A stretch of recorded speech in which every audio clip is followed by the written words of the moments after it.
안녕하세요. 평범하게 중소기업에서 열심히 일하며 살고 있는 30대 여자입니다. 얼마 전까지 저는 엄청난 부잣집에서 살았는데요. 왜 이렇게 평범하게 살게 되었는지 이야기를 들려드리고 싶어 노트북 앞에 앉게 되었습니다.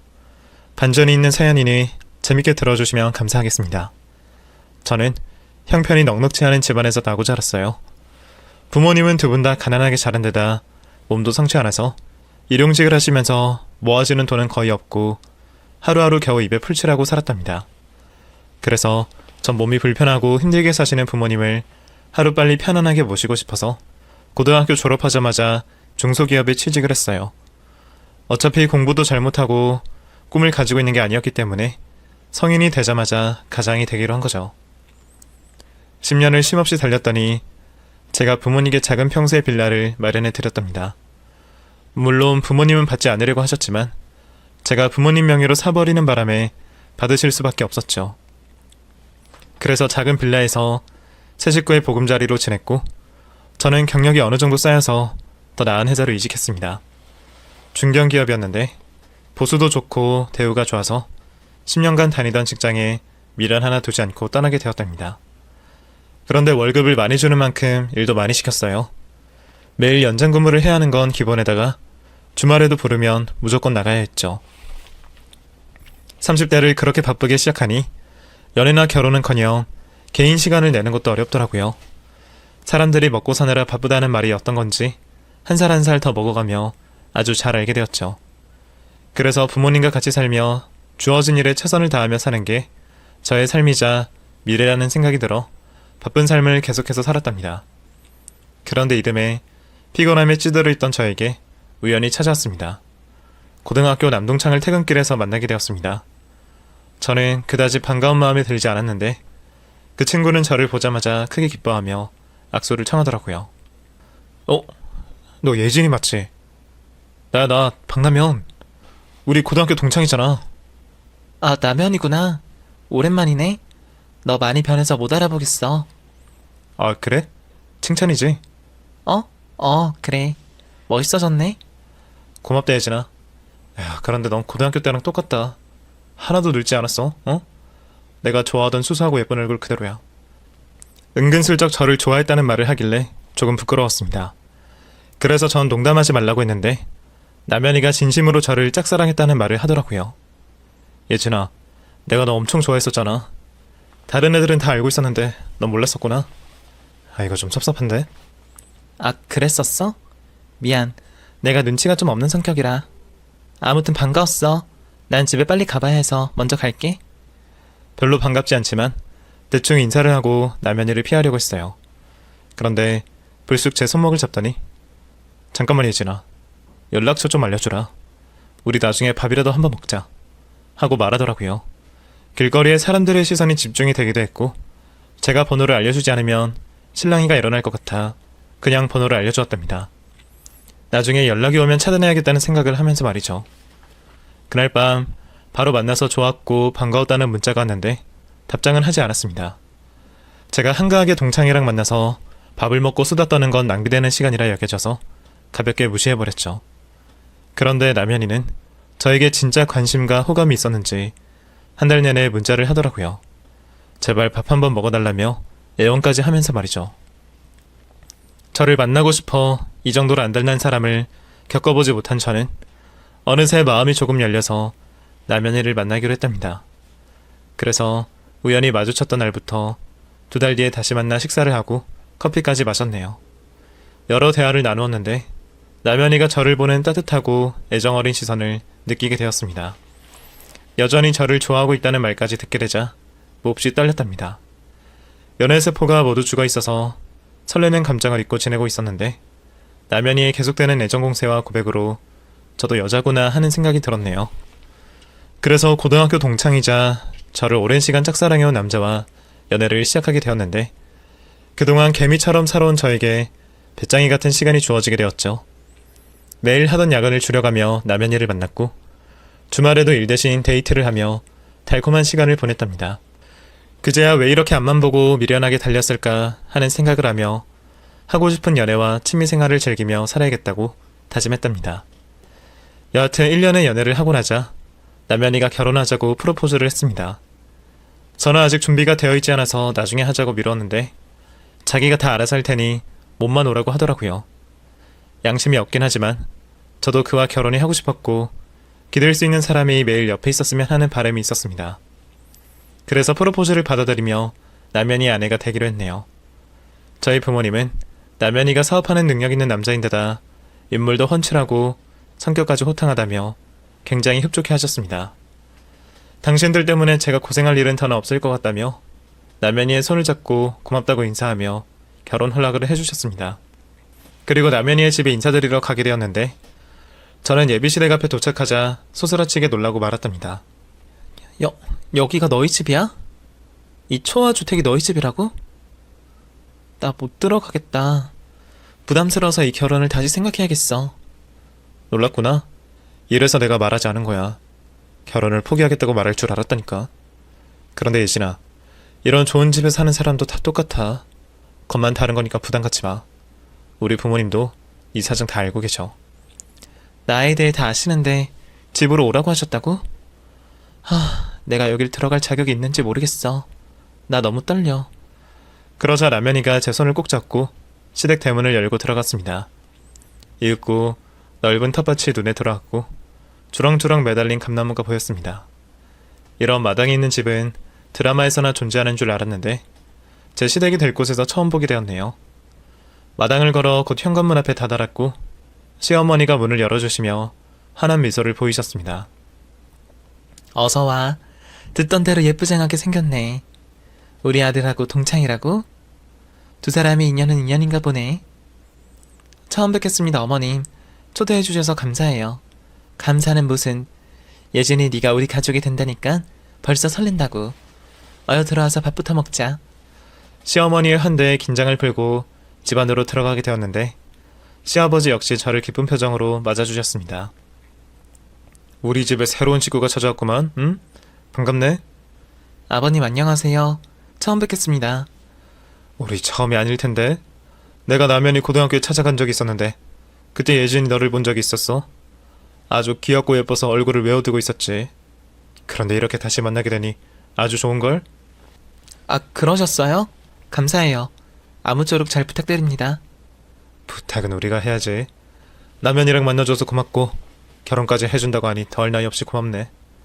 이놈이 철이 없는데 예진이 너를 만나면서 그나마 사랑고시를 하고 있는 것 같다니까. 앞으로도 자네가 이놈을 사람처럼 살게만 해주게. 우리 며느리 될 사람한테 크게 바라는 거 없어. 가난한 며느리가 부자 시댁에 가면 온갖 수모를 당하는 게 순리인 줄 알았는데 저희 시부모님은 도리어 저에게 은인 같은 사람이라며 애정을 주셨습니다. 저는 의리의리하고 웅장한 시댁을 구경해봤는데 드라마 속에 나오는 집보다 훨씬 더 좋더라고요. 갑작스럽게 알게 된 사정이긴 하지만 라면이가 이런 부잣집 아들이라는 게 기뻤습니다. 저도 어쩔 수 없는 욕심 많은 인간이었던 거죠. 그리하여 시부모님도 결혼 승낙을 해주셨는데 어머님이 한 가지 조건을 말씀하셨습니다. 예진이 네가 결혼 준비할 건 따로 없다. 예단이고 혼수고 아무것도 하지 마라. 대신 한 가지 조건이 있어. 네가 우리 집에 들어와서 3년 동안 살아다오. 네가 예쁘고 성실한 건 알겠는데 아무래도 우리 집안에 맞는 사람으로 교육을 받으려면 그 정도 시간이 필요할 것 같구나. 어느 정도 교양도 쌓고 못다한 공부도 하면서 지식을 채웠으면 한다. 그리고 보다시피 우리 집에는 가정부가 셋이나 있고 운전기사도 셋이 있어. 네가 살림으로 스트레스 받거나 힘들 일은 하나도 없다. 어때? 우리랑 같이 살아보겠느냐? 시집살이 제안에 조금 고민이 되긴 했지만 이런 집안에서 고생 하나 없이 3년을 사는 건 어려운 일로 보이지 않았고 시부모님 두 분 다 워낙 성격이 좋으신 데다 남편이와 함께 할 수 있는 곳이라면 어디든 상관없을 것 같았습니다. 그래서 전 시집에서 신혼을 보내겠다고 약속하고 결혼식을 올리게 되었네요. 결혼 비용은 모두 시댁에서 부담했고 저는 밥숟가락 하나 없이 시댁에 들어갔습니다. 시어머니는 이제부터는 고생을 그만하고 신부 사업을 제대로 하라고 하셨습니다. 남편 내조와 집안에 올리게 교양과 지성을 쌓으라고 하셨죠.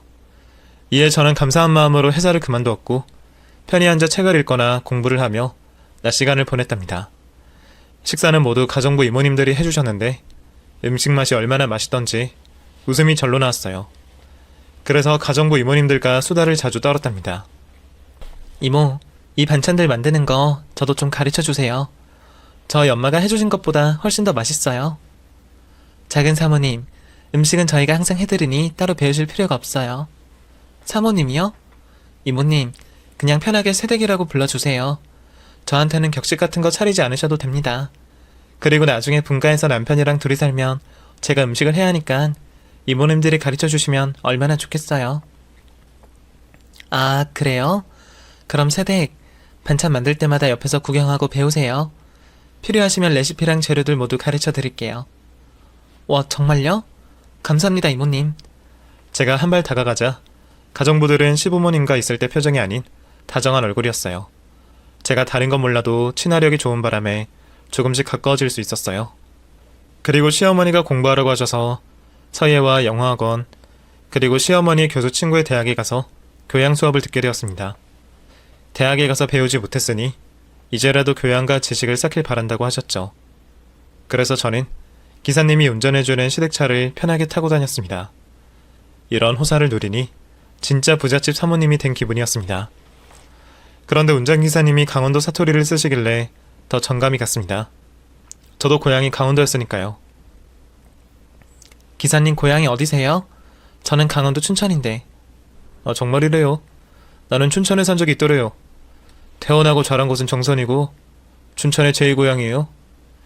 아, 이거 고향 사람을 만난 게 오랜만이라 아주 기분이 좋네요. 에? 아, 정선이시구나. 저도 거기 자주 놀러 다녔어요. 물 좋고 공기도 좋잖아요. 강원도 모든 곳이 다 좋긴 하지만. 아이, 정선은 지금 카지노 때문에 많이 망가졌더래요. 작년에 찾아가 봤더니 제가 살던 고향집이 있던 자리에 골프장이 들어섰더라고요. 내 고향은 영원히 변하지 않을 거라 생각했는데 무척 서운하고 안타까웠어요. 아, 카지노. 속상하시겠어요. 기사님, 그런데 어떻게 하다 여기까지 오셔서 일하시게 된 거예요? 먹고 살려고 여기저기 떠돌다 서울까지 왔더래요. 노가다도 뛰고 공장에서도 오래 일했어요. 그런데 나이가 차서 일을 못하게 됐죠. 그래서 할 줄 아는 운전이라도 해보려고 일자리를 얻었네요. 여기서 일한 지 5년 정도 됐습니다. 운전기사님의 사연을 들으니 많이 힘들었던 것 같았어요. 결혼도 자식도 없는 데다 혼자 고생이라는 고생은 다 하고 사셨더라고요. 다른 운전기사님의 사정도 크게 다르지 않았습니다. 먹고 살려고 여기저기서 고생하다가 지금의 시댁에서 운전기사가 되었다고 했죠. 가정부 이모님들 역시 돈 한 푼 더 벌 수 있는 곳을 쫓다가 시댁까지 오셨답니다. 시댁에서 일하는 분들과 점점 더 가까워져서 생활이 재밌어졌어요. 남편과의 관계도 돈독해져서 더할 나위 없었죠. 한 가지 걱정이 있다면 아직도 고생 중인 친정 부모님이었습니다. 두 분을 힘들지 않게 편하게 모시는 게 제 목표이자 희망사항이었는데 저 혼자 호의호식하고 있는 것 같아 죄송한 마음이 들었습니다. 남편에게 말해서 도움을 달라고 할까 생각을 해보긴 했지만 그건 너무 염치 없는 것 같아서 말을 하지 못했습니다. 그런데 그이는 저보다 생각이 깊고 넓었습니다. 생각도 못했는데 친정부모님이 고맙다고 연락이 왔답니다. 예진아, 박서방한테 고맙다고 전해줘라. 아이, 무슨 용돈을 300만 원이나 보내니? 뭐 300만 원? 우리 그이가 용돈을 줬다고? 언제? 뭐야, 너 모르고 있던 거야? 박서방이 앞으로 우리 부부한테 일하지 말라고 하더라. 자기가 주는 용돈으로 편하게 생활하라면서 말이야. 네 남편은 정말 감사한 귀인이다. 아, 그랬구나. 그이가 나한테 말하지 않고 이런 짓을 했네. 엄마, 박서방 말대로 그 돈으로 생활비해. 엄마랑 아빠는 온몸이 망가졌으니 일은 그만하고. 우리가 딸내미 덕에 호강한다. 박서방한테 연락하긴 했는데 네가 한 번 더 고맙다고 이야기 좀 전해줘. 그리고 시간 나면 우리 집에 들러라. 맛있는 밥이라도 차려줘야 하지 않겠니? 알았어. 박서방한테 얘기해서 언제 한번 들릴게. 그럼 쉬어요. 남편은 제가 말하지도 않았는데 부모님께 효도를 하고 있더군요. 어찌나 고맙고 감동이던지 당장이라도 남편 회사로 달려가 껴안아주고 싶었습니다. 그래서 가만히 있으면 안 되겠다 싶어 바로 가정부 이모님과 함께 도시락을 쌌고 운전기사님과 남편 회사로 향했습니다. 이윽고 사무실 안으로 들어가자 남편은 외근을 나가고 없었습니다. 깜짝 놀라게 해주려고 했는데 실패하고 만 거죠. 그래서 전화를 걸어 제가 회사로 찾아왔다고 열렸습니다. 여보, 내가 괜히 찾았나봐. 난 당신 놀라게 해주려고 도시락 싸서 몰래 찾았는데. 아유, 전화라도 하지 그랬어. 나 지금 좀 멀리 나왔어. 아무래도 오늘은 집으로 바로 퇴근해야 할 것 같아. 당신도 그만 집으로 돌아가. 미안해. 미안하긴. 알았어. 그럼 서프라이즈는 다음에 해야겠다. 여보, 우리 부모님까지 챙겨줘서 고마워. 앞으로 내가 진짜 잘할게. 당신은 나한테 보배 같은 사람이야. 잘할 필요도 없고 노력할 필요도 없어. 그러니까 평생 내 옆에만 있어줘. 난 그거면 된다고. 그이는 말도 참 멋지고 예쁘게 잘했답니다. 서프라이즈는 실패했지만 제 심장은 어느 때보다 뜨겁고 빨리 뛰어서 잊을 수 없는 하루가 되었죠. 그렇게 평온하고 아늑한 나날이 이어지고 있었는데 외출을 하고 집에 들어갔더니 큰 소리가 들렸습니다. 멀리서 들리긴 했지만 누군가 맞는 소리 같았죠. 그래서 성급하게 시댁 안으로 들어갔더니 시어머니가 가정부 셋을 나란히 세워두고 따기를 날리고 있었습니다. 이것들이 교양 없이 주방에서 시끄럽게 수다를 떨어? 내가 무식한 행동을 하지 말라고 몇 번을 말했어. 여기가 니들 안방이야? 돈 받고 일하는 곳에서 하하호 하면서 밥을 하고 지랄이야. 내가 니들 치미팀밥을 먹어야겠어? 사모님 죄송합니다. 저희가 어리석었어요. 제발 한 번만 용서해 주세요. 잘못한 걸 인정하는 거네? 그럼 잘못한 만큼 처맞아. 가정부들이 주방에서 밥을 하며 깔깔거리며 수다를 떨었다는 이유로 혼을 내고 계시던 겁니다. 저는 당황스럽고 믿을 수 없는 장면이어서 온몸이 떨렸답니다. 하지만 가만히 있으면 안 될 것 같아 시어머니 앞으로 가서 따기 날리는 걸 말렸습니다. 어머님 그만하세요. 이러다 사람 잡겠어요. 들어보니 크게 잘못한 것도 아닌 것 같은데 너무 심하신 것 같아요. 뭐야? 너 지금 이 하찮은 식모들 편을 드는 게냐? 너 아직 신부 수업이 덜 됐구나. 우리 집안은 교양과 지성을 중요시한다고 몇 번을 말했어. 비켜라. 넌 방에 들어가서 책이라도 한 자 더 읽어. 그리고 내가 인연들한테 한 달에 얼마씩 주는 줄 알아? 그럼 돈값을 해야 하는 게 당연한 거 아니니? 나 오늘 이것들한테 제대로 된 훈육을 할 테니까 당장 나와. 어머님 고정하세요. 이러면 어머님한테도 좋을 게 하나 없다고요. 저는 끝까지 시어머니를 말렸는데 그만둘 생각을 하지 않더라고요. 그런데 때마침 시아버지가 집에 들어오셔서 상황이 종료되었습니다. 당신 또 가정부들한테 손댄 거야? 내가 그런 짓 하지 말랬지, 응? 얘네들이 나중에 신고라도 하면 어쩌려고 그래. 당신만 잘못되는 게 아니라 나랑 내 회사까지 무너질 수 있다고. 당장 들어가. 시아버지 호통에 시어머니는 조용히 방으로 들어가셨습니다. 그리고 가정부들 앞에 선 시아버지가 지갑을 꺼내 5만원짜리 뭉텅이를 꺼냈습니다. 자, 다들 미안하게 됐네, 응? 저놈의 옆에 내가 분노조절 장애라서 말이야. 이 정도면 보상이 될 거라고 생각하네. 괜히 잡음 내지 말고 돈 받는 거로 끝내도록 하지. 그리고 이번 달에는 보너스까지 두둑하게 챙겨줄 테니까 모두 입을 다물도록 하자, 응? 그러자 가정부들은 시아버지가 주는 큰 돈을 받고 고개를 숙이고 주방으로 들어갔습니다. 이게 도대체 무슨 그림인지 영화에서 갑질하는 왕과 노비가 따로 없더라고요. 그날 시부모님께 얼마나 실망했던지 결혼을 무르고 싶을 정도였답니다. 그래서 며칠 동안은 시부모님의 얼굴을 제대로 보지 못했습니다. 게다가 저와 수다를 떨며 친하게 지내던 가정부 이모님들은 그날 이후로 저에게 말을 걸지도 들어주지도 않았습니다. 사실 저도 돈에 굴복하는 모습을 보고 실망한 터라 당분간은 대화 없이 지내는 게 낫겠다 싶었어요. 그리고 며칠 뒤 시어머니의 교수 친구분의 교양 수업을 들으러 갔다가 조금 늦게 시댁에 들어갔습니다. 그런데 이번에는 시아버지의 고성이 대문 밖으로 들려서 무슨 큰일이 났나 싶어 뛰어서 들어갔습니다. 현관문을 열자 저와 같은 고양인 운전기사님이 무릎을 꿇고 있었고 시아버지가 골프채를 휘두르고 있었습니다. 또 시어머니는 시아버지 뒤에서 무릎을 꿇고 눈물을 흘리고 계셨습니다. 무슨 일인지는 몰랐지만 골프채로 사람을 공격하고 있었으니 바로 달려가서 아버님을 말리려고 했습니다. 아버님, 그만하세요. 무슨 일인데 골프채로 사람을 잡고 있는 거예요? 운전기사님이 무슨 잘못을 한지는 모르지만 대화로 푸세요. 제발요, 아버님. 비켜라 며느라. 네가 낄 자리가 아니야. 아버님, 무슨 일인지 몰라도 그만두세요. 지난번에는 어머님이 가정부들을 때리더니 이번에는 아버님이 운전기사를 때리고 있어요? 전 두 분이 훌륭하고 좋은 분인 줄 알았어요. 지금 너한테 존경심 따위를 받고 싶지 않다. 난 무조건 저놈을 패야겠으니까 비켜라. 알았어요. 그럼 무슨 이유인지 설명해 주세요. 제가 납득이 가면 그땐 말리지 않겠습니다. 저는 시아버지의 매질을 어떻게든 막아보려고 애원하듯이 말했습니다. 그러자 시아버지가 숨을 몰아쉬며 대답하시더군요. 아주 충격적인 말이었죠. 이 놈이 내 마누라랑 바람을 폈어. 그것도 내가 타고 다니는 차 안에서 말이야. 오늘 차를 타고 오다가 마누라 팬티를 뒷좌석에서 발견했지. 그래서 마누라를 개패듯이 패면서 추궁했더니 이 새끼랑 놀아놨다고 고백을 했다. 이제 내 마음을 이해하겠냐? 너라면 눈이 뒤집히지 않겠느냐? 네? 어머님이랑 운전기사님이 바람을 피웠다고요? 그럴 리가요. 뭔가 오해가 있는 것 같아요. 어머님과 기사님이 그런 짓을 저지를 뿐이 아니잖아요. 아버님이 어머님을 때리셔서 그렇게 대답한 걸 수도 있잖아요. 다시 차근차근히 대화로 풀어봐요. 제가 어머님께 다시 여쭤볼게요.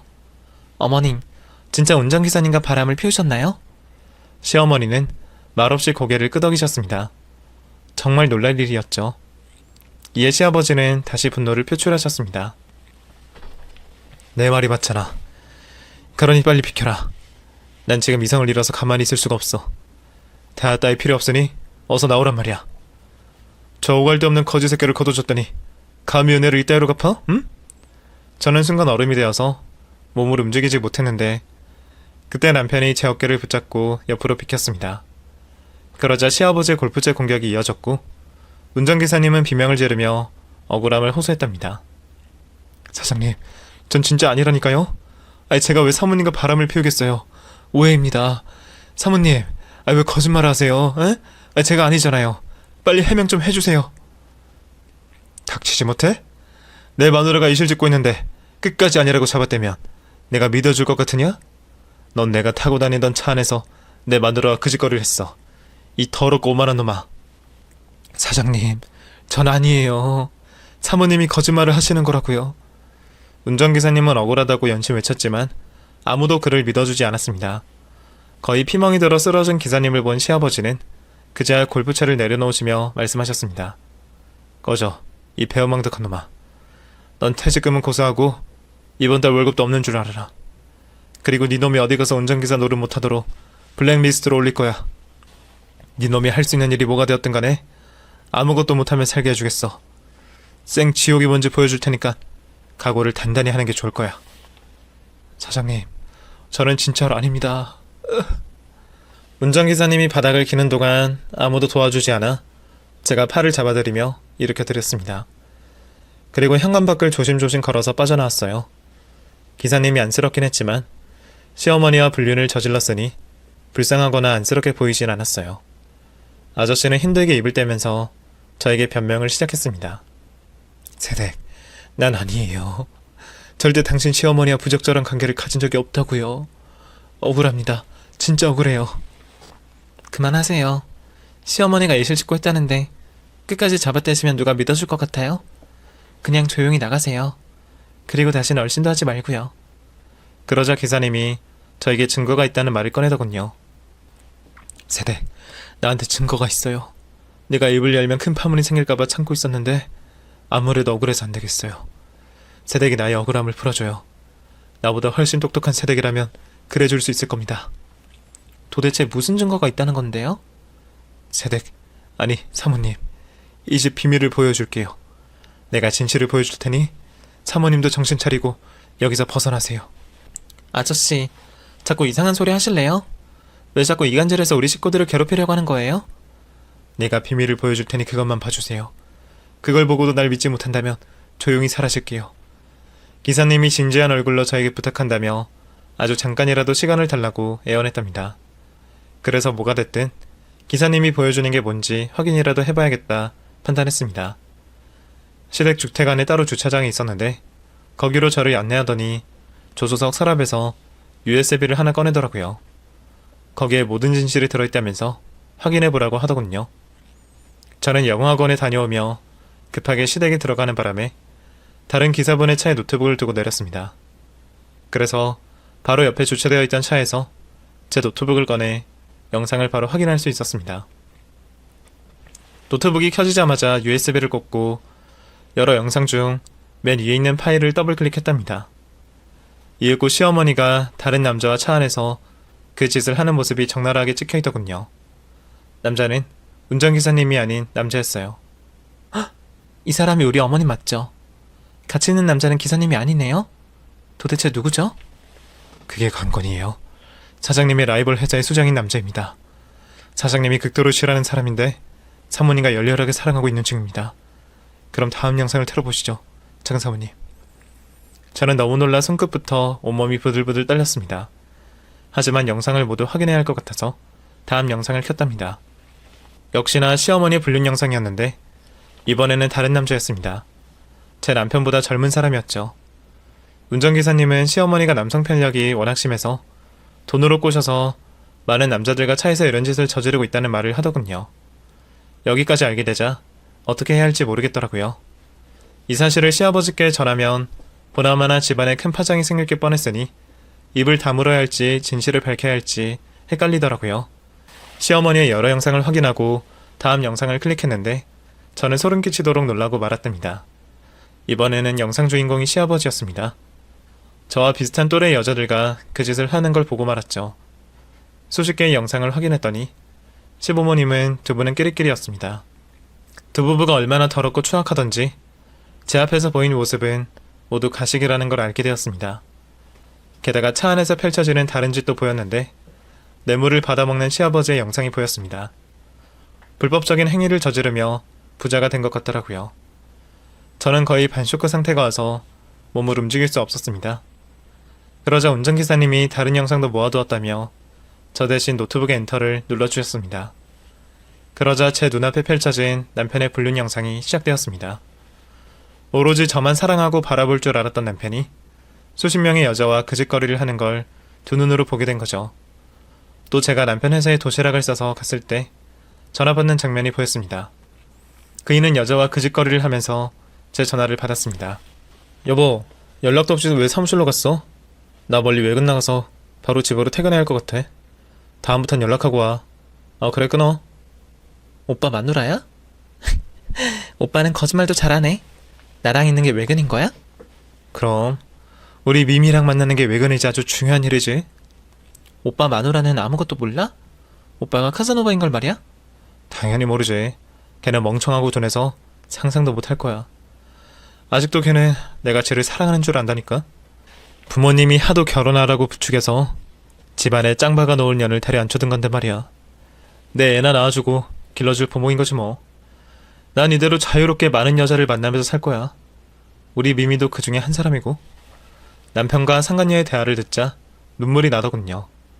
진짜 사랑인 줄 알았는데 모든 것이 거짓된 데다 그동안 조롱을 당하며 살아온 사실을 알았으니까요. 그렇게 모든 영상을 확인한 뒤 운전기사님께 물었습니다. 기사님, 이런 증거물이 있는데 왜 바보처럼 맞기만 했어요? 다 까발려서 보상을 받든지 해야 할 거 아니에요. 우리 운전기사들이 힘을 맞춰 그래 볼까도 했지만 이게 다 불법으로 찍은 거잖아요. 괜히 감옥에 갈까봐 두려워서 아무 짓도 못하고 있었습니다. 조금 전 사장님께 맞았을 때 밝힐까도 했지만 무식한 제가 하는 것보다 똑똑하고 현명한 사모님께 부탁을 드리는 게 낫겠다는 생각이 들었어요. 이 영상을 보면 사모님도 이혼할 마음이 들 테니까 말이에요. 그래서 날 이용해서 복수를 하겠다는 거네요? 그런데 아저씨, 그거 아세요? 당신도 똑같은 가해자예요. 내가 결혼하기 전에 남편의 이런 더러운 놈이라는 걸 알았더라면 제가 이 쓰레기 같은 집안에 들어올 일이 없었으니까요. 그건 죄송합니다. 저는 비겁하게 뒤에 숨어 다니던 놈입니다. 하지만 입에 풀칠하고 살려면 어쩔 수 없었어요. 제가 입을 함부로 놀리면 인생이 끝장난다고요. 지금도 보셨잖아요. 아무런 잘못도 하지 않았는데 골프채로 맞고 돈 한 푼도 못 받고 쫓겨난걸요. 됐어요. 그래봤자 모두 변명으로 들릴 뿐입니다. 나라고 기사님과 다를 게 뭔데요? 아휴, 아저씨랑 무슨 말을 더 하겠어요. 여기까지 합시다. 작은 사모님, 그럼 어떻게 하실 거죠? 어쩌긴 뭘 어째요. 이런 시궁창에 다시 발을 들이면 안 돼요. 먼저 병원부터 갑시다. 아저씨 몸을 추리하고 진단서부터 끊자고요. 그 다음은 제가 다 알아서 할게요. 그렇게 저는 왼발에 슬리퍼를 신은 채 시댁에서 도망쳤습니다. 운전기사님을 부축해서 대학병원으로 모셔갔습니다. 의사 선생님께 추료를 부탁하고 기사님이 주신 영상 몇 개를 남편에게 전송했답니다. 무슨 말을 할지 참으로 궁금했죠. 이윽고 영상을 본 남편이 전화를 걸어왔습니다. 여보, 그 영상들 다 뭐야? 지금 그게 중요해? 당신 나한테 할 말 없어? 애기나 낳아주고 부모처럼 살게 하려고 한 나에게 무슨 말이라도 해야 할 거 아니야. 제가 사과를 요구했더니 그이는 비웃으며 말하더군요. 아, 운전기사 놈이 몰래 찍은 것 같던데. 아, 뭐 그래서 그걸 가지고 뭐 어쩔 생각인데? 이미 다 봤으니까 말할게. 당신은 내 덕에 평생 호강하면서 살 수 있지, 어? 내가 당신한테 물 주잖아. 그러니까 조용히 입 닥치고 와서 안방마님 노래하면서 살아. 내가 뭐라고 사는지는 관심 끄고 말이야. 뭐? 지금 그걸 나한테 한 소리야? 당신 원래 이런 인정이었니? 나한테 보여준 착하고 훌륭한 사람은 도대체 어디로 간 거야? 나 거기 절대 안 가. 그리고 당신과 시부모님 가만 안 둬. 천벌받게 만들 거라고. 무슨 영상을 얼마나 가지고 있는지 모르지만 그거 다 불법인 거 알지? 블랙박스로 실내를 찍는 건 택시만 가능하다고. 그거 불법 도찰이란 말이야. 이 곰탱이 같은 년아. 운전기사 놈이 원하는 게 돈이면 얼마든지 줄 테니까 조용히 와서 짱 박히고 살아라, 어? 개 같은 놈. 꺼져. 내가 무슨 짓을 할지 두고 봐. 너 절대 가만두지 않을 거야. 그렇게 전화를 끊어버렸는데 뭐부터 해야 할지 엄두가 나지 않더군요. 불륜 말고는 시아버지의 뇌물수수가 전부였으니 경찰에 신고해봤자 남편은 처벌을 받지 않을 것 같았죠. 그래서 머리를 굴리고 굴리며 운전기사님과 상의를 해봤습니다. 영상 속 불륜 상대자들이 누군지 수집하였고 어디에 찾아가면 있는지 모두 알게 되었죠. 그래서 작전을 돌입하게 되었고 사흘 만에 복수의 칼날을 집어들게 되었습니다. 시댁 대문을 박차고 들어갔답니다. 다행히 시부모님과 남편이 집에 있어서 기다릴 필요 없이 바로 응징이 가능하겠더라고요. 제가 현관문을 열자 사람들이 우르르 들어갔습니다. 소파에 누워 텔레비전을 보고 있던 남편은 낯선 남자들을 보고 누구냐고 소리를 질렀는데 바로 날아가는 주먹을 맞고 저만치 날아가 버렸어요. 제가 데리고 온 남자들은 남편이 바람을 피운 여자들의 남편들이었습니다. 알고 보니 남편은 유부녀만 공략해서 바람을 피웠더라고요. 유부녀와 바람을 피워야 안전하고 나중에 결혼하자고 달려들지 않아서 그랬던 것 같습니다. 여하튼 제가 데리고 온 상간녀 남편들은 크게 분노하며 남편을 먼지나게 밟았습니다. 악소리가 퍼져 울렸지만 아무도 멈출 생각이 없었답니다. 그리고 방 안에 있던 시부모님이 나오며 무슨 일이냐고 소리치며 묻더라고요. 이에 저는 시부모님이 바람 피운 영상을 보여줬습니다. 수십 개의 영상을 본 두 분은 이를 갈며 서로를 노려봤답니다. 먼저 시아버지가 시어머니의 따귀를 날렸습니다. 이 더러운 년, 감히 내 라이벌이랑 바람이나? 그것도 모자라서 젊은 놈들하고 놀아나기까지? 이 년이 고고한 척 혼자 다 하더니 이거 아주 개쓰레기였구만, 어? 운전기사랑 실수로 그런 줄 알고 용서했는데 니년은 용서라는 걸 받은 자격이 없는 쓰레기야. 그러자 시어머니도 똑같이 시아버지 뺨을 날렸습니다. 누가 할 소리. 당신이야말로 하늘을 보고 부끄러운 짓을 한 번도 한 적이 없다더니 이 영상 속의 여자들은 뭐야. 여자는 나밖에 없다더니 아주 똥물이 따로 없다고. 똥 묻은 개가 겨 묻은 개를 나무란다고 똑같은 것들이 서로를 탓하며 쌍욕과 따귀를 날려댔습니다. 시부모님은 둘이서 서로를 잡아뜯고 난리가 났고 제 남편은 상간녀들의 남편에게 짓밟히고 있었죠. 그리고 익명으로 제보한 제 영상을 보고 형사들이 시댁으로 들이닥쳤습니다. 시아버지가 저지른 뇌물수수 영상을 보내주었거든요. 그래서 형사들이 들어와 싸움이 끝이 났고 법으로 넘어가게 되었습니다. 이 상황까지 오게 되자 가정부 셋이 핸드폰을 들고 나와 시어머니가 손찌검하는 영상을 보여주더군요. 새 가정부는 돈 때문에 굴복했던 순간을 모두 저장해 두었더라고요. 이제 아사리 판이 났으니 시모의 손찌검 영상을 형사들에게 보여주었고 병원 치료 기록까지 넘겨주었습니다. 그래서 시어머니와 시아버지 모두 경찰서로 끌려가게 되었습니다. 시아버지의 회사에 국세청과 검찰이 개입하게 되어 조사를 하게 되었고, 그 과정에서 뇌물뿐만 아니라 횡령과 탈세까지 모두 걸렸습니다. 결국 회사는 문을 닫게 되었고 재산을 압수당하게 되었습니다. 남편은 저희의 이혼 소송으로 인해 위자료를 크게 지급해야 했고 상간녀들 남편들에게 손해배상금을 지급해야 했습니다. 덕분에 운영하던 회사를 어쩔 수 없이 닫아야 했고 집까지 경매로 넘어가 오갈 곳이 없게 되었답니다. 제가 쏘아올린 화살에 하루아침에 시댁 식구들이 쫄딱 망하게 되어버린 거죠. 그래서 시아버지는 감옥에 있고 시어머니는 가정부들에게 용서를 빌고 합의금으로 집행유예 처분을 받아 감옥에는 가지 않았지만 돈 한 푼이 없어 작은 방 한 칸에서 지내며 기초수급자로 얼마 안 되는 돈으로 살아가고 있다네요. 사실 시부모님은 저에게 못되게 군 적이 없어 이렇게까지 심하게 해야 했나 싶은 생각이 들었는데 남의 눈에 눈물을 흘리게 했으니 이만한 벌을 받아도 마땅하다고 판단했습니다. 남편은 고시원에서 지내고 있으며 자전거를 타고 다니며 배달 일을 하고 있어요. 당장 먹고 살 일이 시급하니 뭐라도 하기로 했나 봅니다. 그리고 저는 남편에게 받은 위자료로 친정 부모님께 아파트를 마련해 드렸습니다. 저도 거기서 같이 살기로 했고요. 두 분은 더 이상 일을 하지 않으셔서 제가 노후 자금을 보태어 드리기로 했습니다. 다시 회사를 구해 예전처럼 열심히 살아가기로 한 거죠.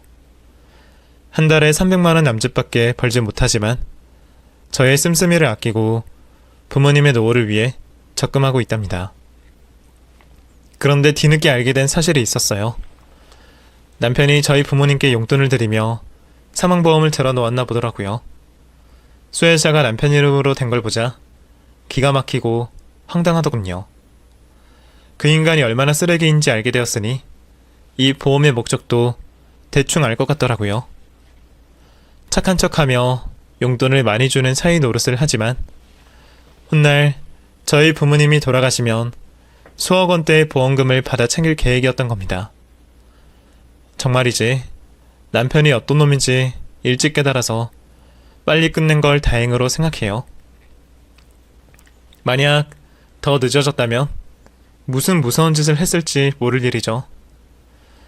이렇게 더럽고 추악한 시댁의 비밀을 알게 된 제가 참교육한 이야기는 여기서 마무리해야겠네요.